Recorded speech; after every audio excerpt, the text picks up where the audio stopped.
Hello learners, कैसे हैं आप सब। आई होप आप सब अच्छे होंगे। शिक्षा एक नया सवेरा में आपका स्वागत है। बच्चों, आज हम एक निबंध पढ़ेंगे। निबंध का शीर्षक है भीड़ में खोया आदमी। इसके लेखक हैं लीलाधर शर्मा पर्वतीय। आइए अब हम पाठ के सारांश को देखते हैं। भीड़ में खोया आदमी लीलाधर शर्मा पर्वतीय द्वारा लिखा गया निबंध है। इस निबंध में लेखक ने आज के समय की एक महत्वपूर्ण बढ़ती समस्या जनसंख्या के बारे में बताया है। इस निबंध में लेखक ने पाठकों को बताया है कि देश की बढ़ती जनसंख्या बहुत बड़ी चिंता का विषय है। लेखक ने निबंध के माध्यम से कड़वी सच्चाई को दिखाना है। जहां एक ओर देश की जनसंख्या बढ़ रही है तो वहीं दूसरी ओर संसाधन घटते जा रहे हैं। जनसंख्या के बढ़ने से मुख्य रूप से निम्नलिखित समस्याएं पैदा होती हैं: नियम, व्यवस्था और अनुशासन का पालन न होना, यातायात की व्यवस्था ठीक न होना, रोजगार की कमी का होना, आवास की कमी होना, भोजन की कमी होना, स्वास्थ्य एवं चिकित्सा सुविधाओं की कमी होना, उपभोक्ता सेवाओं की कमी होना, कचहरी, दफ्तर, अस्पताल, स्टेशन आदि पर समय, शक्ति और धन का अपव्यय। इस प्रकार हम देखते हैं कि लेखक वर्तमान समय की इस बड़ी समस्या को बाबू श्यामलाकांत तथा उनके परिवार के जीवन के माध्यम से प्रस्तुत करके बताने की कोशिश कर रहे हैं कि बढ़ती जनसंख्या समस्या जो है वो उसके कारण, जनसंख्या के कारण आरक्षण मिलना बहुत मुश्किल है। बच्चों, कहानी का उद्देश्य होता है तो बढ़ती हुई जनसंख्या के प्रति जनता के मन में जागरूकता लाने के लिए इस निबंध की रचना की गई है। क्यों की गई?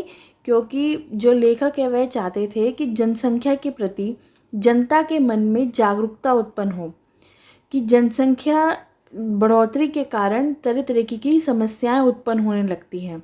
तो वह इस निबंध के माध्यम से जागरूकता लाना चाहते हैं।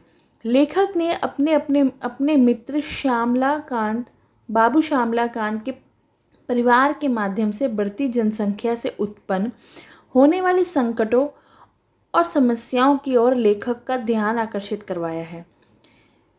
लेखक ने ध्यान आकर्षित करवाया है। घरों, दफ्तरों, राशन की लाइनों, स्टेशनों, सड़कों आदि का उदाहरण देकर यह समझाते हैं कि बढ़ती हुई आबादी के लिए अधिक आवास की ज़रूरत होती है, अन्य रोज़गारों के अवसर चाहिए होते हैं। परंतु दुर्भाग्य यह है कि हमारे देश में साधन ही सीमित हैं। लेखक जनसंख्या को सीमित करने के लिए परिवार को सीमित करने का संदेश देने में पूर्णतः सफल भी हुए हैं। बच्चों, आगे हम कहानी भी पढ़ेंगे। आई होप आपको ये सार समझ में आया होगा और कहानी जैसे ही पढ़ते हैं तो उससे आपको पूरा निबंध समझ में आ जाएगा। तो बच्चों, अब हम कहानी पढ़ते हैं। प्रस्तुत निबंध जनसंख्या वृद्धि और पर्यावरण प्रदूषण को ध्यान में रखकर लिखा गया है। मनुष्य यदि जनसंख्या वृद्धि पर नियंत्रण नहीं लाएंगे तो वह दिन दूर नहीं जब हम सभी इस भीड़ में खो जाएंगे और जो उनसे उत्पन्न होने वाली समस्याएं होंगी उसमें हम खो जाएंगे। इस कथा प्रसंग में उठाई गई समस्याएं समाधान की ओर अग्रसर करती हैं।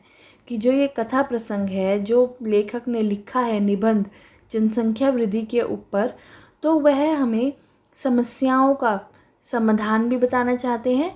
और आगे वह बोलते हैं, यह विषय हमारे देश की खुशहाली और भविष्य के लिए आवश्यक और महत्वपूर्ण है। अगर हमारी जनसंख्या ऐसी निरंतर बढ़ती जाएगी तो जो संसाधन है उनमें कमी होती जाएगी, रोज़गार के अवसर नहीं होंगे। तो यह सब समस्याएं इसमें उजागर की गई हैं। बाबू श्यामलाकांत के अनियोजित परिवार का लेखा जोखा हमें परिवार के सुखी और संपन्न होने की दिशा में सोचने पर मजबूर कर देता है कि अगर परिवार में ज़्यादा लोग होंगे तो उनका भरण पोषण में भी मुश्किल आएगी। तो यही सब वह इस निबंध के माध्यम से दिखाना चाहते हैं। आगे बोलते हैं, मेरे एक अभिन्न मित्र हैं बाबू श्यामलाकांत। सीधे साधे परिश्रमी ईमानदार किंतु निजी ज़िंदगी में बड़े लापरवाह, उम्र में मुझसे छोटे हैं पर अपने घर में बच्चों की फ़ौज खड़ी कर ली है। अब यहाँ पर उन्होंने एक अपने मित्र का उदाहरण दिया है, उसका नाम है बाबू श्यामलाकांत। है तो सीधे साधे परिश्रमी ईमानदार, पर उन्होंने बच्चों की फ़ौज खड़ी कर ली है, मतलब उन्होंने जनसंख्या विस्फोट में अपना योगदान दिया है। पिछली गर्मियों में मुझे उनकी लड़की के विवाह में सम्मिलित होने के लिए हरिद्वार जाना था, लेखक बोलते हैं। 15 दिन पहले आरक्षण के लिए स्टेशन पर गया तो वहाँ पहले से ही लोगों की लंबी कतार खड़ी थी। घंटों प्रतीक्षा के बाद मेरी बारी आई तो पता चला किसी भी गाड़ी में स्थान खाली नहीं है। जाना आवश्यक था, इसलिए मुझे बिना आरक्षण के ही निकलना पड़ा। जब गाड़ी आई तो क्या देखता हूँ, उसके अंदर तिल रखने की भी जगह नहीं। प्लेटफॉर्म पर चढ़ने वालों की भीड़ ज़बरदस्त धक्कम धक्का करने में लगी है। हुआ ये कि लेखक को किसी काम से बाहर जाना था। अब जब रिजर्वेशन नहीं होगी तो उनको टिकट नहीं मिली, क्योंकि सीट तो पहले से ही बुकड है। तो इसलिए उन्होंने बड़ी मुश्किल से अपने लिए डब्बे में जगह बनाई रेलवे के। मेरे पास सामान बहुत कम था, फिर भी कूली की सहायता लेनी पड़ी। यदि उसने खिड़की से मुझे भीतर न धकेला होता तो गाड़ी छूट ही जाती। लक्सर में मुझे गाड़ी बदलनी थी। किसी तरह खिड़की से बाहर कूदा तो देखता हूँ कि पूरी ट्रेन की छत यात्रियों से पटी पड़ी है। सोचता हूँ अपने प्राणों को भीषण संकट में डालकर ट्रेन की छत पर यात्रा करने के लिए लोग क्यों मजबूर हुए। इन लोगों को रेल के नियम, व्यवस्था और अनुशासन का ध्यान क्यों नहीं है। यहाँ पर बच्चों उन्होंने अनुशासन की व्यवस्था को दिखाया है कि मतलब कैसे अनुशासन को तोड़ा जा रहा है, रेलवे के नियमों को अनदेखा किया जा रहा है और व्यवस्था जो है वो चरमरा गई है। यह सब जनसंख्या विस्फोट के उदाहरण हैं कि अगर इतनी जनसंख्या है तभी तो यात्री जो हैं ट्रेन की छतों पर सफ़र करने के लिए मजबूर हैं। आगे बोलते हैं, हरिद्वार स्टेशन पर श्यामलाकांत जी का बड़ा लड़का दीनानाथ मुझे लेने आया था। उसने अपनी पढ़ाई पूरी किए 2 वर्ष हो गए हैं, तभी से नौकरी की तलाश में भटक रहा है। यहाँ पर वह बेरोज़गारी की समस्या को दिखाते हैं। मैंने पूछा, अब तो जगह जगह रोजगार कार्यालय खुल गए हैं, उनकी सहायता क्यों नहीं लेते। कहने लगा, चाचा जी वहाँ भी गया था, पूरे दिन लाइन में खड़ा रहने पर जब मेरी बारी आई तो अफसर बोला, भाई तुम्हारा तो नाम लिख देता हूँ पर जल्दी नौकरी पाने की आशा मत करना। तुम्हारी योग्यताओं के हजारों व्यक्ति पहले से इस कार्यालय में नाम दर्ज करा चुके हैं। मतलब उसके जैसे ही शिक्षित लोग उससे भी कहीं ज़्यादा हैं और वो अपना नाम दर्ज करा चुके हैं रोज़गार पाने के लिए। मैं सोचने लगा, जब एक छोटे शहर का ये हाल है तो बड़े शहरों में बेरोज़गारों की कितनी भीड़ भटक रही होगी। तो यहाँ पर लेखक ने जनसंख्या विस्फोटक का एक कारण बेरोज़गारी, जिससे मतलब उससे समस्या से उत्पन्न होने वाला बेरोज़गारी को दिखाया है कि जैसे जैसे जनसंख्या में वृद्धि होती जाएगी बेरोज़गारी की समस्या भी वैसे ही बढ़ती चली जाएगी। घर पहुंचा तो छोटे से मकान में सामान की ठूस मठास और बच्चों की भीड़ देखकर मेरा दम घुटने लगा। मैंने श्यामला बाबू से पूछा, क्या तुम्हारे पास यही 2 कमरे हैं। वह बोले, क्या करूं मित्र, 2 वर्ष पहले इस शहर में आया था, तभी से मकान की तलाश में भटक रहा हूं। यहाँ पर बच्चों आवास की समस्या को दर्शाया गया है कि जनसंख्या वृद्धि के कारण आवास मिलना भी, मकान मिलना भी मुश्किल है। शहर में चक्कर काट काट कर उसके जूते घिस गए। निराश होकर जब थक गया तब साल भर बाद मकान के नाम पर सिर छिपाने के लिए गली के अंदर यह एक छत मिली। शहर पहले की तुलना में कई गुना फैल चुका है। दूर दूर तक नई कॉलोनी बन गई हैं, फिर भी मेरी तरह न जाने कितने लोग मकानों के लिए भटक रहे हैं। हमारे देश में बढ़ती हुई आबादी का ही दुष्परिणाम है कि जनसंख्या बढ़ रही है, मकान और खाद्यान्न घट रहे हैं। यही बच्चों मैंने बताया था पहले कि आबादी, निरंतर बढ़ती हुई आबादी का यही दुष्परिणाम है कि मकान और खाने पीने की समस्याओं का रहने की जगहों के मिलने में मुश्किल हो रही है। उसी समय श्यामला जी की पत्नी जलपान लेकर आई। उनके पीछे उनकी 3 छोटी लड़कियां और पल्ला पकड़े 2 छोटे लड़के। मैं उनकी दुर्बल काया और पीला चेहरा देखकर स्तब्ध रह गया। बच्चों, यह भी एक जनसंख्या वृद्धि की समस्या है कि जैसे जैसे एक फैमिली बढ़ती जाती है तो जो लेडीज़ है घर की, उसके सेहत में कमी आती जाती है। मतलब जो उसका स्वस्थ शरीर ना रहकर वह दुर्बल काया और पीले चेहरे में बदल गया। मैंने पूछा, कब से अस्वस्थ हैं? डॉक्टर को दिखाकर इलाज नहीं करा रही हैं क्या? वह फीकी मुस्कान मुस्कुरा दी। बोली, भाई साहब, इतने बड़े शहर में और इतने बड़े परिवार में हर रोज़ कोई ना कोई बीमार ही रहता है। डॉक्टर को दिखाने अस्पताल गई तो अस्पतालों में आजकल रोगी और उनके संबंधी मधुमक्खी की छत्ते की तरह डॉक्टर को घेरे रहते हैं।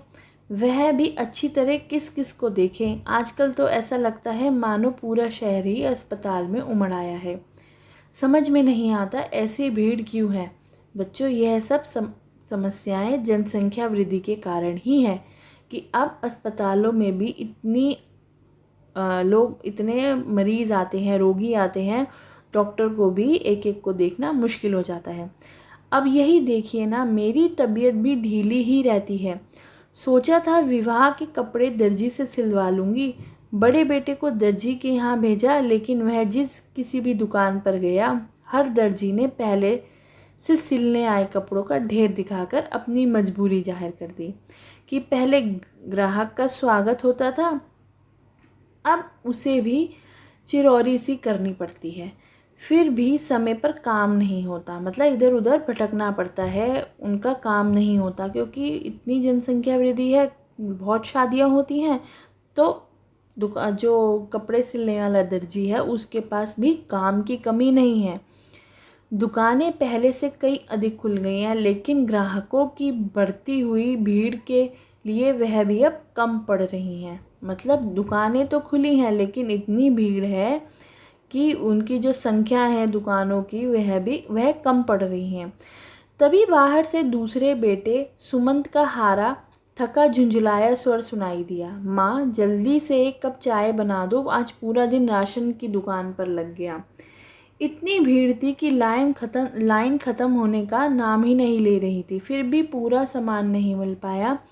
मैं सोचने लगा, आखिर इस सब का कारण क्या है? मोहल्ले मोहल्ले दुकानें हैं, मकान पहले से ही अधिक बन गए हैं और बनते जाते हैं, रोज़गार के अनेक रास्ते निकल आए हैं, रेलगाड़ियों और बसों की संख्या पहले से कहीं अधिक बढ़ भी गई है, चिकित्सा सुविधाओं का विस्तार हुआ है, फिर भी लोगों को आवश्यकताएं पूरी नहीं हो पा रही हैं।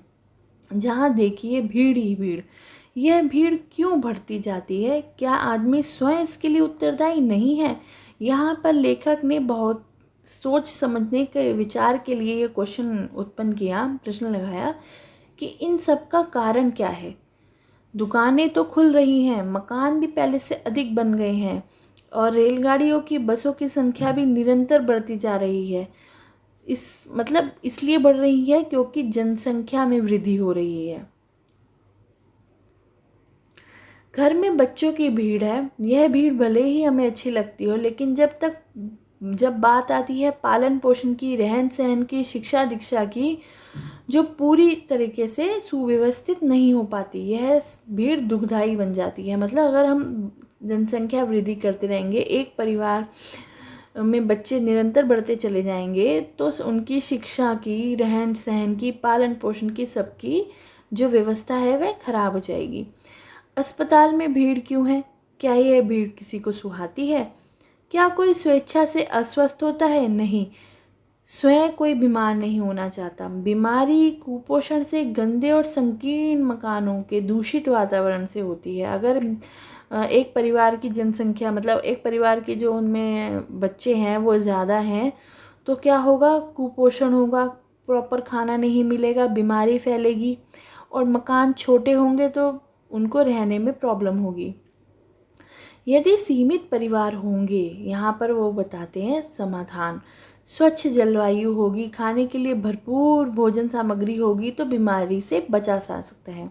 तो उन्होंने क्या कहा है कि सीमित परिवार रखो, जिससे कि सबको खाने पीने के लिए सब कुछ मिले। रेल बस में भीड़ का कारण भी बढ़ती हुई जनसंख्या ही है। देश के अनुशासन पर दुष्प्रभाव पड़ता है। अब जो देश में अनुशासन की व्यवस्था है वह भी खराब होने लगती है। सड़क पर दुर्घटनाएं होती हैं। सार्वजनिक स्थानों पर नियम और व्यवस्था का पालन नहीं होता। जिस काम के लिए आदमी दफ्तर, कचहरी, अस्पताल, स्टेशन आदि स्थानों पर जाता है, समय, शक्ति और धन व्यय करके ही वह कार्य सिद्ध नहीं कर पाता। वह खुद इस भीड़ में खो जाता है। भीड़ में खोया आदमी शायद यह तो समझ ही जाता है कि बढ़ती हुई जनसंख्या का परिणाम है, मुझे अपने यही परिणाम है कि वह उस जनसंख्या की भीड़ में खुद को खो देता है। मुझे अपने मित्र श्यामला कांत को अब इस भीड़ का रहस्य बताने की आवश्यकता नहीं, क्योंकि वह स्वयं इस जो मुसीबत है उसको झेल रहे हैं। ऐसा लगता है यदि समय रहते हमारे देश अभी भी नहीं चेता तो श्यामला बाबू की तरह परिवार बढ़ता गया तो वह दिन दूर नहीं जब वह स्वयं इस भीड़ में और इस समस्या पैदा होने वाली समस्या में पूरी तरीके से खो जाएंगे।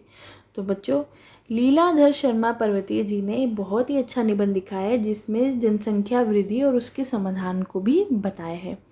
आई होप आपको ये पाठ का सार वीडियो अच्छी लगी होगी। अच्छी लगी है तो वीडियो को लाइक करें। अगर आप न्यू हैं तो चैनल को सब्सक्राइब करें। Thank you and have a nice day.